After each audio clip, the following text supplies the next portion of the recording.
Pas Brianna mendekat, dia tuh mulai ngeliat kok di dalam mobil ini kayak ada satu pria yang lagi bersembunyi. Dan gak lama kemudian, tiba-tiba guys, pria ini mengeluarkan senjata api.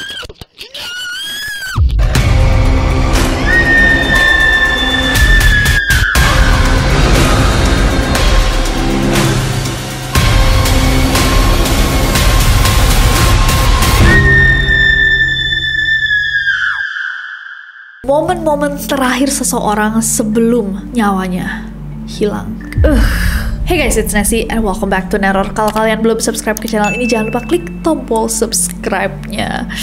Kematian adalah sesuatu yang pastinya akan terjadi. Inevitable kalau bahasa Inggrisnya. Tapi nggak ada yang pernah tahu kapan atau bagaimana kita akan kehilangan nyawa kita. Tentunya kita bisa berdoa agar mendapatkan akhir yang paling baik, yang terhormat, yang bittersweet. Tapi balik lagi, we never know. Kita nggak akan tahu sampai momen itu datang. Hari ini ada kisah-kisah dan rekaman-rekaman dari momen-momen terakhir orang sebelum nyawanya terenggut. Dari keinginan untuk viral, menembak dirinya sendiri, sampai polisi yang tidak sengaja menghabisi nyawa seseorang. Let's talk about it. Dan langsung aja, without any further ado, stop senyum-senyum.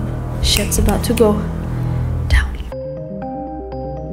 Kita akan mulai video ini dengan Pedro Ruiz. Pedro Ruiz ini bisa dibilang quote-unquote adalah seorang YouTuber. Dan demi menjadi terkenal dan mendapatkan banyak penonton di YouTube, Pedro Ruiz asal Fargo, Dakota Utara, Amerika Serikat ini rela guys membahayakan dirinya sendiri dengan mengunggah aksi-aksi yang bisa dibilang cukup ekstrim. Nah, suatu ketika Pedro ini mendapatkan ide brilian guys. Dia tuh mikir gimana ya caranya biar dapat maksimum view gitu, biar view-nya tinggi banget nih dalam video yang akan dia buat. Pedro memutuskan bahwa dia akan membuat video di mana dia meminta pacarnya, Mona Lisa, untuk menembakkan sebuah peluru tepat ke dadanya yang sudah dilindungi oleh sebuah buku ensiklopedia yang tebal. Pedro somehow percaya bahwa buku ensiklopedia ini cukup guys untuk menyelamatkan dirinya, atau technically kayak untuk menghentikan peluru yang akan sama pacarnya. Nah, hari H, kayaknya nih sebenarnya rencana ini tuh udah cukup matang ya, karena sebelum dia melakukan aksi ini, Mona Lisa, si pacar tuh sempat menuliskan di Twitternya, "Me and Pedro are probably going to shoot one of his most dangerous videos ever." Aku sama Pedro kayaknya bakal nge-shoot sebuah video yang paling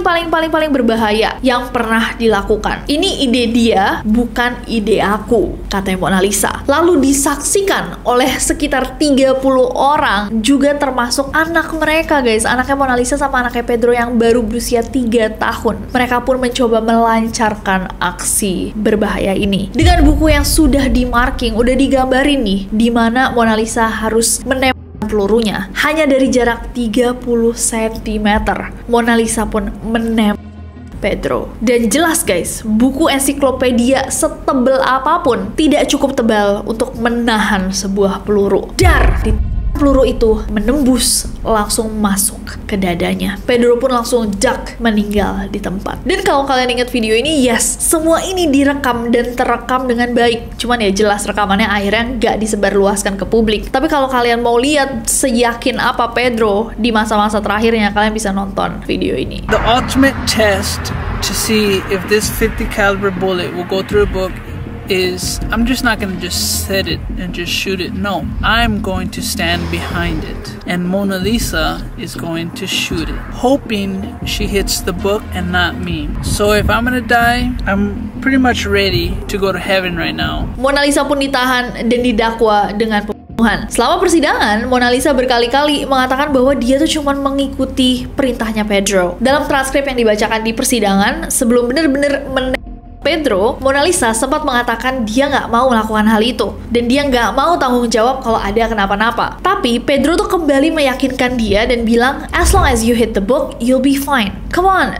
the battery's gonna die. Come closer." Selama kamu mengenai bukunya, nggak akan ada apa-apa. Ayo cepetan, baterainya udah mau habis. Mendekat sini, mendekat. Akibat kejadian ini, Mona Lisa yang pada saat itu baru berusia 19 tahun dan sedang hamil, terancam hukuman maksimal 10 tahun penjara dan denda $20.000 Amerika Serikat.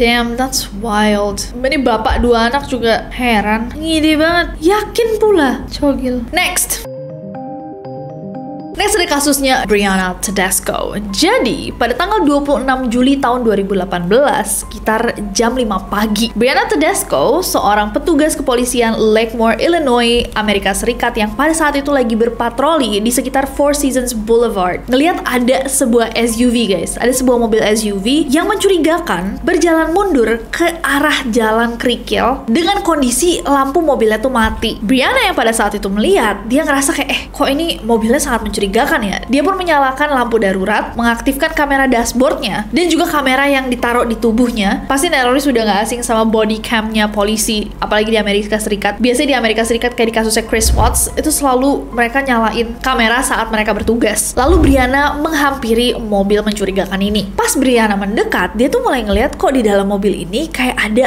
satu pria yang lagi bersembunyi. Didatanginlah sama Brianna, dan Brianna melakukan apa yang dia harus lakukan gitu. Dia menanyakan perihal SIM, tanda pengenal, atau surat kelengkapan lainnya. Nah, pria yang bersembunyi di dalam mobil itu bilang kayak, oh enggak, saya nggak punya. Nggak ada. Dan gak lama kemudian, tiba-tiba guys, pria ini mengeluarkan senjata api dan mulai menembak Brianna. Anthony Loiacano, seorang petugas kepolisian lainnya, datang di lokasi dan langsung ke sang pelaku. Karena si Anthony ini khawatir atas keselamatan Brianna. Dan setelah Anthony, pria di dalam mobil itu kehilangan nyawanya tepat di situ, di lokasi kejadian.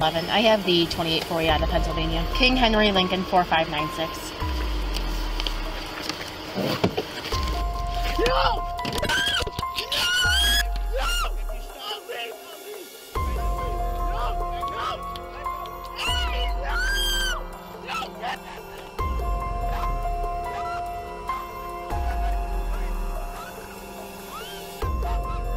Baru setelahnya diketahui nih pria misterius di dalam mobil itu siapa. Ternyata dia adalah Kenneth E. Martel, seorang buronan yang sedang dicari atas kasus pembunuhan terhadap Theodore Garver. Jadi dia tuh di DPO ternyata. Dan pada saat penyerangannya kepada Brianna, ternyata dia tuh juga ada di bawah pengaruh berbagai jenis narkotika. Setelah kejadian yang menimpa Brianna ini terjadi, pihak berwenang akhirnya melakukan pencarian guys ke seluruh hutan terdekat, dan ternyata ditemuin bahwa Kenneth tuh udah nyimpen banyak senjata, termasuk senapan, shotgun, amunisi, busur panah, dan dia juga menyimpan surat panggilan pidananya.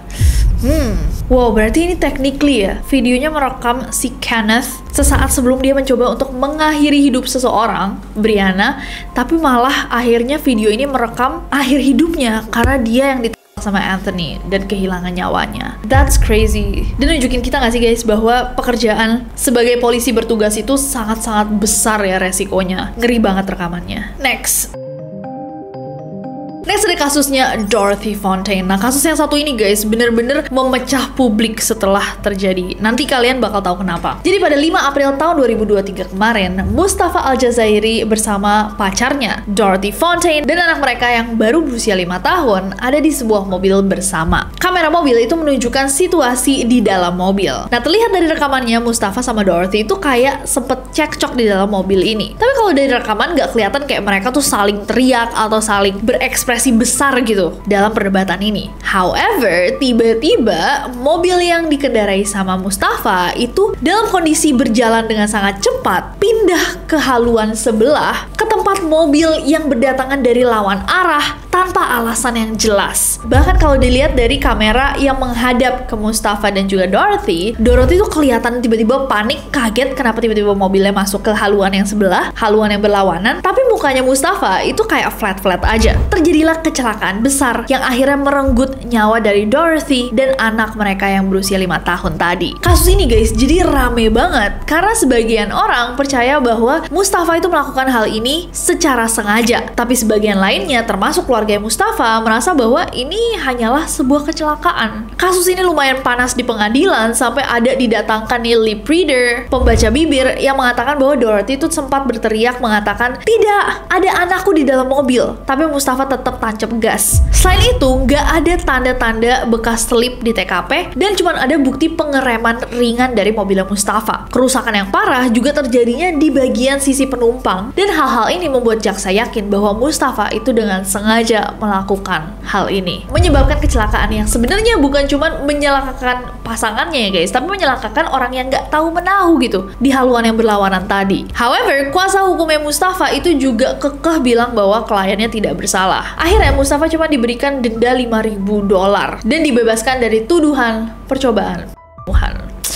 Apakah kalian setuju dengan putusan ini? Coba Neroris, do you think he was guilty? Menurut kalian dia sengaja atau tidak? Coba komen di bawah. Next ada Eric Harris. Eric Courtney Harris ini adalah seseorang guys yang terlibat dalam kejahatan narkotika dan juga senjata api. Nah, suatu hari nih, 2 April tahun 2015, dia tuh lagi habis ngambil suatu barang dari sebuah rumah. Pas dia keluar, karena namanya tuh udah ada di DPO juga, dia tuh udah buron lama. Kebetulan di dekat situ ada polisi-polisi yang udah mengetahui aksinya dia pada hari itu, menunggu dia untuk keluar. Pas Eric keluar dari mobilnya, udah ada polisi-polisi yang nunggu. Dia kan gak bawa senjata pada hari itu. Dia memutuskan untuk melarikan diri. Mau ngapain lagi gitu? Kalau misalkan dia menyerahkan diri ya dia masuk penjara, ya dia at least mencoba dulu. Dia mungkin punya mindset kayak aku akan berusaha sampai titik darah penghabisan. Pilihan yang kurang tepat pada saat itu Eric. Jadi Eric lagi lari, dikejarlah sama polisi-polisi. Polisi-polisi dengan mudah menangkap Eric. Akhirnya mereka tuh menahan Eric di jalanan, di bawah gitu di tanah. Saat Eric udah di tanah diamankan sama polisi, salah seorang petugas cadangan, Robert Charles Bates, itu tiba-tiba teriak guys, bilang kayak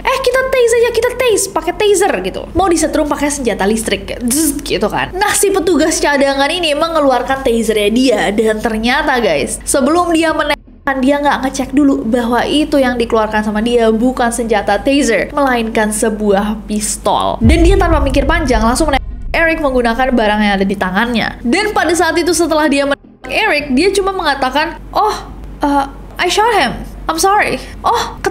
Maaf. Dan gilanya saat Eric ini terbaring berdarah-darah, petugas itu terus berusaha untuk memborgol dia guys, padahal dia udah ketembak. Dan pas Eric ini mengeluh kayak, saya nggak bisa nafas, saya kehabisan nafas, salah seorang petugas malah bilang kayak, alah persetan napasmu, fuck your breath. Eric kemudian sempat dibawa ke rumah sakit, tapi nyawanya tidak bisa tertolong. Dan akhir hidupnya Eric ini terekam guys dalam body cam polisi. He's running. Stop right here. Stop right here. Stop right here. Stop. Stop right here. Stop right here. Dia tuh nggak bawa apa-apa loh. Buat apa juga di tase. Roll on your stomach. He shot me.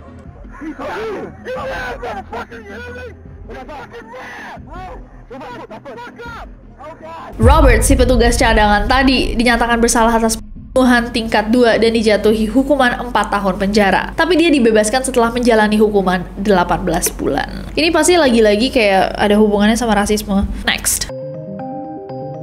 Dan kasusnya Eric ini bukan satu-satunya kasus di mana body cam polisi itu menunjukkan akhir hayat dari seseorang yang terjadi karena kelalaian polisi atau kesalahan pihak berwajib. Ada satu lagi rekaman body cam yang cukup terkenal dari seorang petugas kepolisian di Arlington, Texas. Kejadian satu ini tuh kejadian yang sangat fatal guys. Jadi ada seorang petugas yang ingin memeriksa seorang wanita yang katanya pingsan di area berumput di belakang sebuah alun-alun. Nah, sesaat sebelum dia meriksa nih perempuan yang allegedly lagi pingsan, itu dia tiba-tiba mendengar ada seekor anjing menggonggong kenceng banget, dan anjing ini berlari ke arah si polisi. Dan mungkin karena panik, mungkin dia punya fobia anjing atau gimana, nggak ngerti ya guys, tiba-tiba dia melepaskan 3 tembakan, tapi bukannya mengenai si anjing. Tembakan itu malah mengenai bagian atas tubuh wanita yang lagi pingsan, dan secara instan perempuan itu langsung kehilangan nyawanya. Dan ini semua terekam di dalam body cam-nya. Dia mau anjing juga udah aneh banget nggak sih? Is that your dog? Can you get back?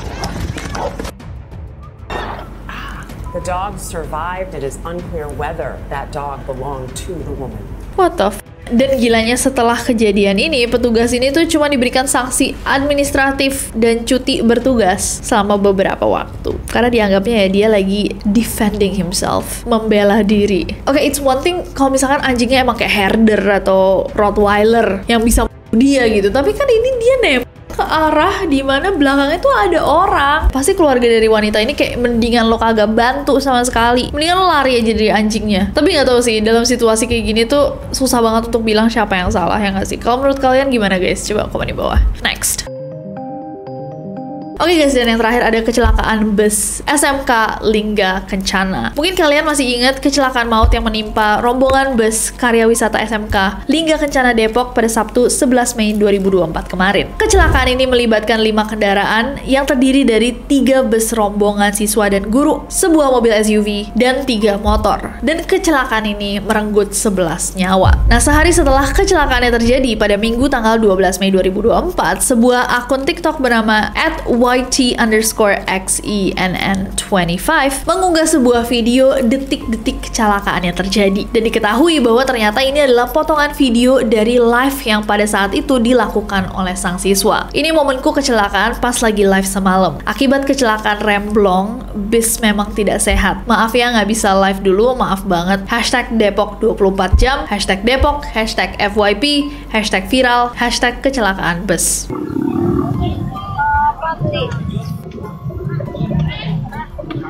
Allahu Akbar. Allahu Akbar.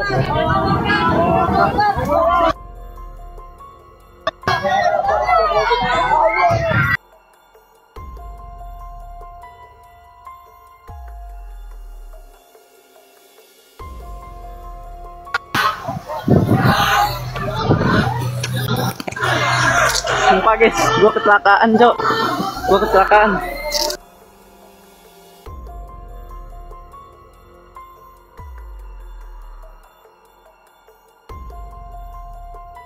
Video ini emang langsung viral, selain merasa sedih dan ngeri juga ya guys ngelihat kecelakaan ini terjadi. Tapi nggak sedikit juga orang yang mempertanyakan kok tiba-tiba sang pengunggah video itu bisa berada di luar bus. Dikatakan bahwa dia tuh berhasil selamat setelah terlempar keluar lewat jendela bus. Dia juga tidak mengalami luka berat karena duduk di sisi kiri bus. Tapi yang jelas video itu juga merekam kejadian yang akhirnya merenggut 11 nyawa. Momen-momen terakhir yang kalau kita tonton itu bikin merinding banget karena momennya terlihat kayak orang lagi biasa-biasa aja duduk di dalam bus. Gak mungkin punya ekspektasi bahwa bus itu akan mengalami kecelakaan seperti itu. Dan kecelakaannya terjadi sangat-sangat cepat. Mari kita kirimkan doa kepada semua korban dan juga keluarga yang ditinggalkan. Semoga diberi ketabahan dan ketenangan.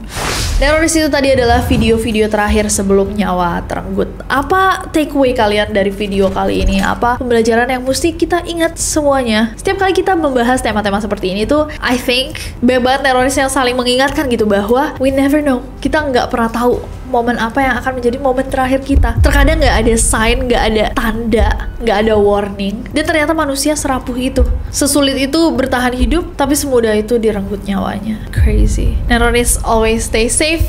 Komen di bawah apa yang kita harus bahas next time yang bikin kita nggak kalah merinding sama video kali ini. Dan jangan lupa subscribe karena aku nggak sabar ketemu kalian lagi. Bye-bye. Stay safe. Love you.